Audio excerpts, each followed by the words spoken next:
我在人间游历时，学了一点不入流的小法术。你是在哄我开心吗？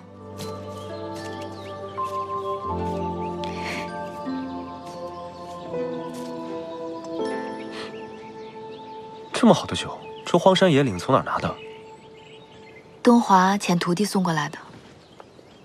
这上君倒是个人精啊。不过今天啊，着实应该纪念一下。爹爹一身正气，怎一个帅字了得！德行，我看今儿景昭的眼睛像是要把我吃了似的。水果。我在人间游历时，学了一点不入流的小法术。你是在哄我开心吗？你堂堂一介上神，又不是小孩，哪是这些甜食能够哄得到的？小时候，每当我不开心，博玄都会拿吃的哄我。你若想说说过往，我洗耳恭听；若不想说，就这么坐着，也挺好的。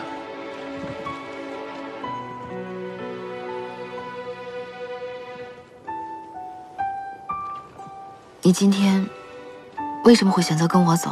你知道你留下来的可是天界之主，三界中神力权势最强大的人。那又如何？我想走便走了。我看得出景昭十分看重你，旁人求都求不来的权势富贵，你当真不动心？食不过三餐，睡不过七尺，我要这荣华富贵有什么用？当年我接受天地册封，也是看在景监的面子上，推脱不掉。吹牛！真的，受册封后，理应是要去天宫谢恩，但是我在人间游历，便没有去。你放了天帝的鸽子？天宫那种地方，礼数太多，我会浑身不自在，而且也不舒服。怎么突然说起我呀？你和景昭到底是怎么回事？你说再多，我也不会给景昭好脸色的。既是他种下的因，便该承担其结果。以前我不知道，以后你与他的事，我不再管。我以为你会劝我说，景昭当时还小，不要跟他一般见识。我为什么要说这些啊？你在我心里才是……不说了，不想给你添加负担。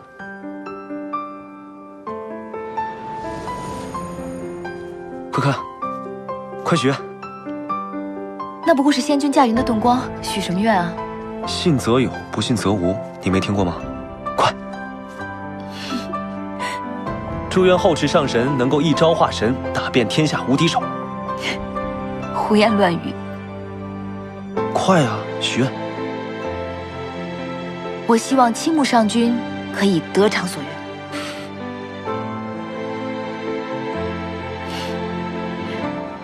我许了2个愿望。第2个愿望呢？我不告诉你，但我有信心，早晚会实现。